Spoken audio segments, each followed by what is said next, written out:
What the hell did Riot just do to our video game? Do we think it would break the game if they introduced the Gulag? ISO introduces a number of unique and potentially game-breaking mechanics never seen before in a tactical shooter like Valorant. So in this video, I'm going to analyze some early access gameplay to explain everything you need to know about playing ISO on day one. First, let's talk about Contingency, which is ISO's harbor-style shield wall. The closer you are to ISO's shield, the better the ability becomes. Due to the shape of the moving wall, players who are directly behind the shield and inside these kind of angled side walls have the most protection from enemy fire. This means coordinating a push timing with your teammates is the best way to get maximum value from the shield and more safely get through a choke point. As you can see in this clip, the further away you are from the wall, the more it just becomes kind of a flat, fairly skinny wall that gets even smaller the farther it moves away. That being said, if enemies are playing off-site trying to spam kill the spike diffuser, let's say on Haven C long or Pearl B long, this ability becomes completely broken and fully counters that style of strategy. Next, let's talk about ISO's signature ability, Double Tap. Just like Reyna's Soul Orbs, you don't have to land the killing blow to drop a shield orb as ISO. An assist will still give you access to the invulnerability mechanic. Also, much like Reyna's orbs, more than one shield orb can be available at the same time. This means you can technically chain together multiple instances of being shielded in the middle of a fight by quickly reactivating the shield after losing it by shooting another orb. However, in a more practical application, you can simply refresh the duration of your existing shield without having to use another charge of the ability by shooting a shield orb with your shield already active to refill the timer bar. This is basically an ability that encourages you to overheat by taking a duel and immediately re-peeking or pushing further with your shield up. However, the biggest weakness of Double Tap is spraying weapons or splash damage, because even a leg shot from a Stinger or Spectre will remove your shield, leaving you vulnerable to getting gunned down in a hail of random bullets. Double Tap is best used in 1vx scenarios to clutch multiple 1v1s in a row, or to tank stuff like an Operator shot or a Raze ultimate on an angle that you simply have to get through.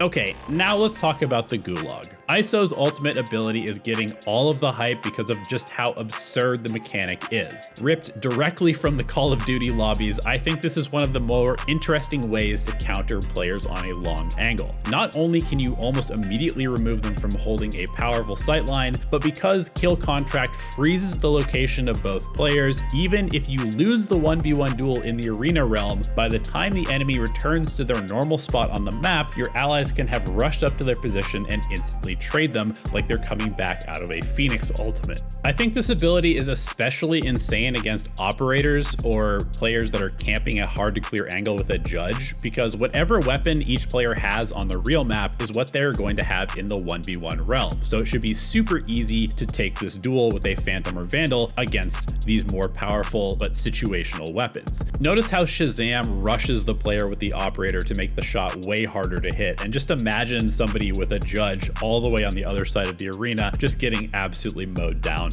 by your Phantom spray. It's worth noting that the operator agents like Chamber and Jet could potentially escape the ISO ultimate if they're fast enough to dash or teleport away, as there is a small delay before the agent is suppressed and disappears into the arena realm. Kill Contract seems like an interesting way to contest a spike planter as well, since you can not only delay the plant, but potentially break a post-plant setup by killing the initial planter and forcing someone else to go pick up and plant the spike.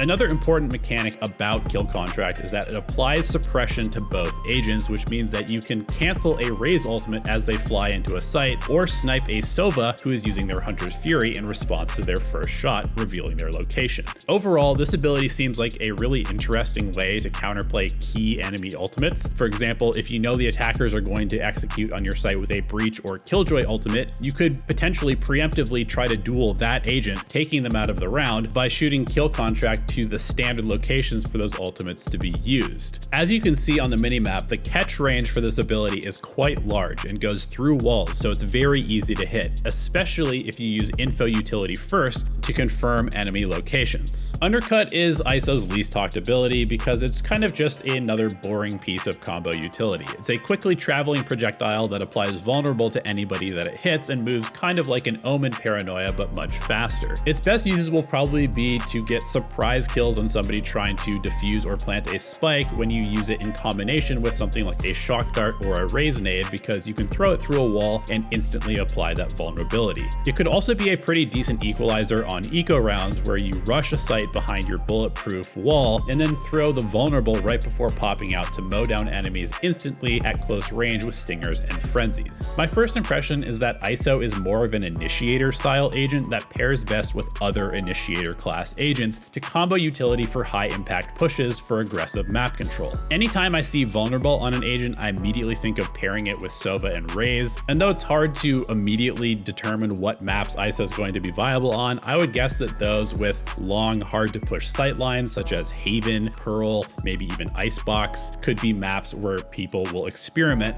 with playing ISO. Let me know what you think about the agent down below, and be sure to subscribe because I have a huge announcement coming up very soon on this channel. I told you guys they were adding the gulag. I told you they were adding the gulag.